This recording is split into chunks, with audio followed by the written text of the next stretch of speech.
आदि में परमेश्वर ने आकाश और पृथ्वी की सृष्टि की, और पृथ्वी बेडौल और सुनसान पड़ी थी, और गहरे जल के ऊपर अंधियारा था, तथा परमेश्वर का आत्मा जल के ऊपर मंडलाता था। तब परमेश्वर ने कहा, उजियाला हो, तो उजियाला हो गया। और परमेश्वर ने उजियाले को देखा कि अच्छा है, और परमेश्वर ने उजियाले को अंधियारे से अलग किया। और परमेश्वर ने उजियाले को दिन और अंधियारे को रात कहा। तथा सांझ हुई, फिर भोर हुआ। इस प्रकार पहला दिन हो गया। फिर परमेश्वर ने कहा, जल के बीच एक ऐसा अंतर हो कि जल दो भाग हो जाए। तब परमेश्वर ने एक अंतर करके उसके नीचे के जल और उसके ऊपर के जल को अलग अलग किया, और वैसा ही हो गया। और परमेश्वर ने उस अंतर को आकाश कहा। तथा सांझ हुई, फिर भोर हुआ। इस प्रकार दूसरा दिन हो गया। फिर परमेश्वर ने कहा, आकाश के नीचे का जल एक स्थान में इकट्ठा हो जाए और सूखी भूमि दिखाई दे, और वैसा ही हो गया। और परमेश्वर ने सूखी भूमि को पृथ्वी कहा, तथा जो जल इकट्ठा हुआ उसको उसने समुद्र कहा। और परमेश्वर ने देखा कि अच्छा है। फिर परमेश्वर ने कहा, पृथ्वी से हरी घास तथा बीज वाले छोटे छोटे पेड़ और फलदायी वृक्ष भी, जिनके बीज उन्हीं में एक एक की जाति के अनुसार होते हैं, पृथ्वी पर उगे, और वैसा ही हो गया। तो पृथ्वी से हरी घास और छोटे छोटे पेड़ जिनमें अपनी अपनी जाति के अनुसार बीज होता है, और फलदायी वृक्ष जिनके बीज एक एक की जाति के अनुसार उन्हीं में होते हैं, उगे। और परमेश्वर ने देखा कि अच्छा है। तथा सांझ हुई, फिर भोर हुआ। इस प्रकार तीसरा दिन हो गया। फिर परमेश्वर ने कहा, दिन को रात से अलग करने के लिए आकाश के अंतर में ज्योतियां हो, और वे चिन्हों और नियत समयों और दिनों और वर्षों के कारण हो। और वे ज्योतियां आकाश के अंतर में पृथ्वी पर प्रकाश देने वाली भी ठहरे, और वैसा ही हो गया।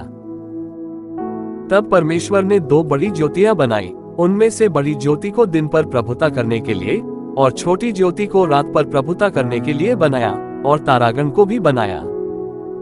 परमेश्वर ने उनको आकाश के अंतर में इसलिए रखा कि वे पृथ्वी पर प्रकाश दें, तथा दिन और रात पर प्रभुता करें, और उजियाले को अंधियारे से अलग करें। और परमेश्वर ने देखा कि अच्छा है। तथा सांझ हुई, फिर भोर हुआ। इस प्रकार चौथा दिन हो गया।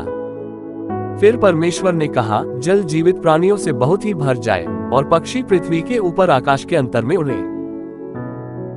इसलिए परमेश्वर ने जाति जाति के बड़े बड़े जल जंतुओं की और उन सब जीवित प्राणियों की भी सृष्टि की जो चलते फिरते हैं, जिनसे जल बहुत ही भर गया, और एक एक जाति के उड़ने वाले पक्षियों की भी सृष्टि की। और परमेश्वर ने देखा कि अच्छा है।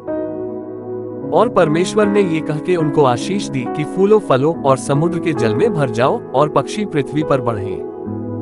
तथा सांझ हुई, फिर भोर हुआ। इस प्रकार पांचवा दिन हो गया।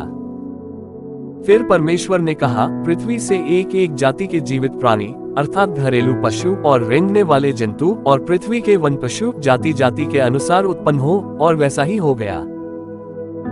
सो परमेश्वर ने पृथ्वी के जाति जाति के वन पशुओं को, और जाति जाति के घरेलू पशुओं को, और जाति जाति के भूमि पर सब रेंगने वाले जंतुओं को बनाया। और परमेश्वर ने देखा कि अच्छा है। फिर परमेश्वर ने कहा, हम मनुष्य को अपने स्वरूप के अनुसार अपनी समानता में बनाएं, और वे समुद्र की मछलियों और आकाश के पक्षियों और घरेलू पशुओं और सारी पृथ्वी पर और सब रेंगने वाले जंतुओं पर जो पृथ्वी पर रेंगते हैं अधिकार रखें। तब परमेश्वर ने मनुष्य को अपने स्वरूप के अनुसार उत्पन्न किया, अपने ही स्वरूप के अनुसार परमेश्वर ने उसको उत्पन्न किया, नर और नारी करके उसने मनुष्यों की सृष्टि की। और परमेश्वर ने उनको आशीष दी, और उनसे कहा, फूलो फलो और पृथ्वी में भर जाओ, और उसको अपने वश में कर लो, और समुद्र की मछलियों तथा आकाश के पक्षियों और पृथ्वी पर रेंगने वाले सब जंतुओं पर अधिकार रखो।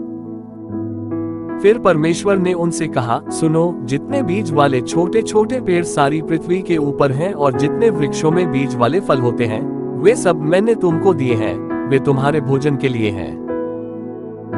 और जितने पृथ्वी के पशु और आकाश के पक्षी और पृथ्वी पर रेंगने वाले जंतु हैं, जिनमें जीवन के प्राण हैं, उन सब के खाने के लिए मैंने सब हरे हरे छोटे पेड़ दिए हैं। और वैसा ही हो गया।